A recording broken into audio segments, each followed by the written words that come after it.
almost never seen. And the judge was not solely focused on Ms. Halligan, but focused on the FBI's wholesale abuse of the Fourth Amendment and their rummaging around in privileged information and mishandling of the privileged information.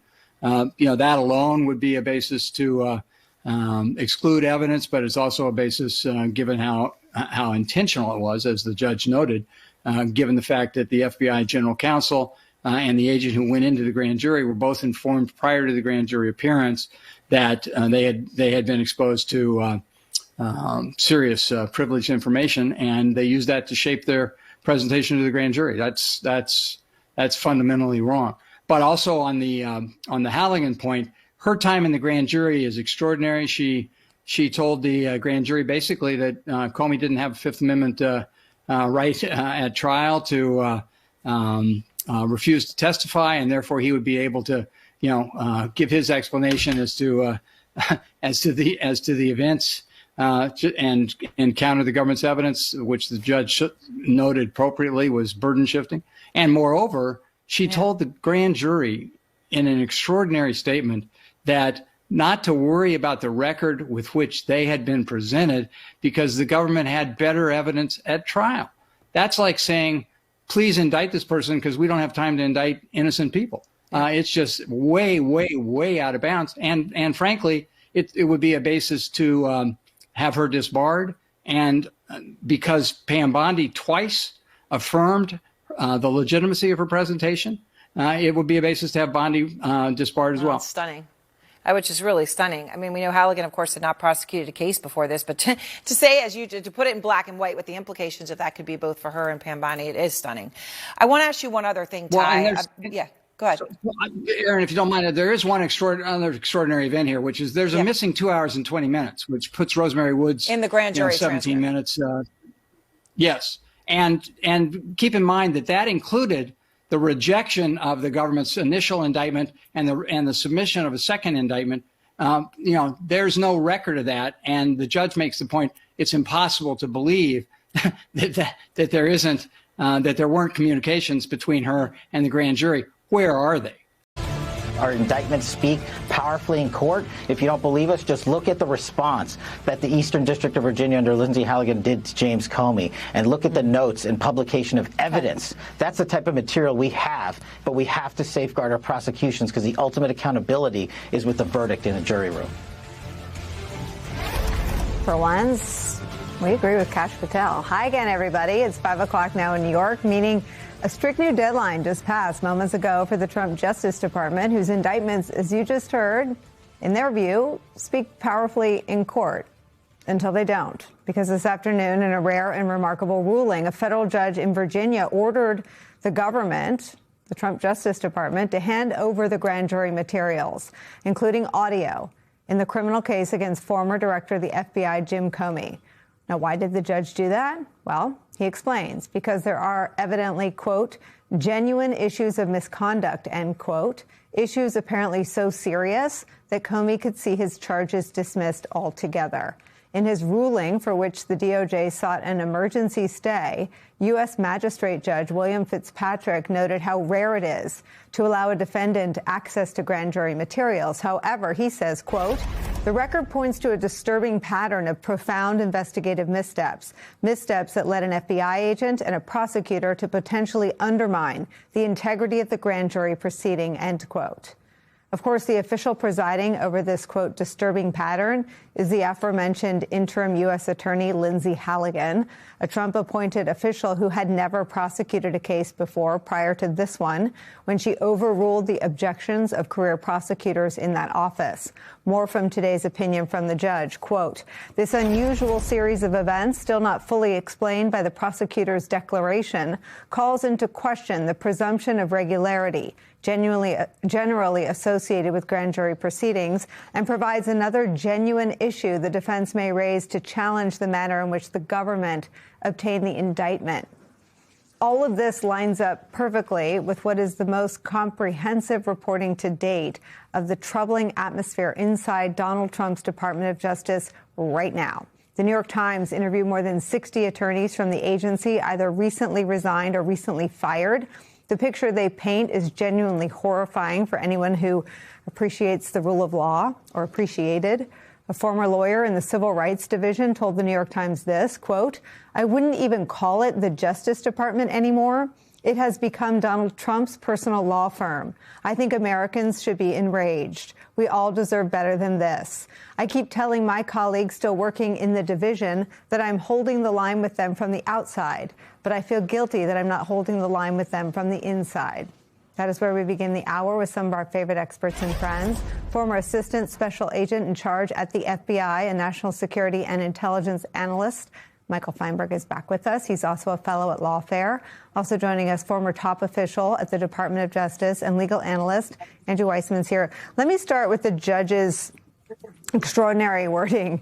And this is something I delved into, I believe, with both of you last week on the questions around what was presented to the grand jury in the Comey case to reach an indictment after Eric Siebert, who was MAGA adjacent, MAGA in good standing with Pam Bondi and Todd Blanche, but resigned over this case, saying there wasn't enough evidence to take it to a grand jury and reach an indictment. Lindsay Halligan comes in. We played Kash Patel toasting her, feeding her, and pointing to the results. The result of Lindsay Halligan so far from this judge is failing marks. Andrew Weissman, explain. Well, some of this is the result of in the grand jury. You would think that Lindsay Halligan, who has no criminal experience until she took on this role, you would think that somebody would have gone into the grand jury with her. Instead, we know from the judge's opinion that she went in alone. And so part of what the judge called out here was at least two things that she said that are partially redacted, meaning we don't see all of it, that he says are highly problematic and thus justify giving the grand jury transcript to the defense so they can make motions about it. But that's sort of like Keystone Cops stuff. The idea that we know that nobody in the Eastern District of Virginia no career person was willing to do this. But you think somebody at Main Justice would have said, we're going to send somebody with some experience in there. Let's just for a moment think that we were dealing with a defendant who was guilty of something really serious, like a terrorism offense. Is this what you want from your FBI and your Justice Department? Is the kind of violations that the judge calls out here and says that there is probable cause to find. And you see this sort of what I think is sort of reminiscent of what we saw with the Charlie Kirk investigation, where the FBI and the American public and Charlie Kirk's family got lucky. It wasn't because the FBI and the Justice Department were doing a good job. And you're seeing that play out here, which is just rookie mistakes. And to be clear, rookie mistakes that this judge says have all of the look and feel of violating the Constitution and the attorney-client privilege of James Comey. So this is more to come, but incredibly serious allegations by the judge here. Is it enough, Andrew, to get the case dismissed? It may be enough to dismiss the indictment. There are other grounds as well, such as the appointment of Lindsay Halligan, but it also signals to me that there are going to be at least very colorable, if not winning, arguments to suppress evidence. The judge calls out a Fourth Amendment violation here. It remains to be seen how big a taint that is and whether the government has some arguments on the other side. But if you just get evidence suppressed, and there isn't a lot of it here, there's very, very little evidence. That's why you have all these career people and even Mr. Seibert saying we don't want to bring this case. But if you actually violated the Fourth Amendment, then the judge is free to say we are suppressing that evidence, and you need to have evidence in order to actually go to a trial. For Trump than his usual ones. He's had ones like this before because Trump fundamentally has no respect for law and order, justice, the proper functioning of the system, and on and on and on.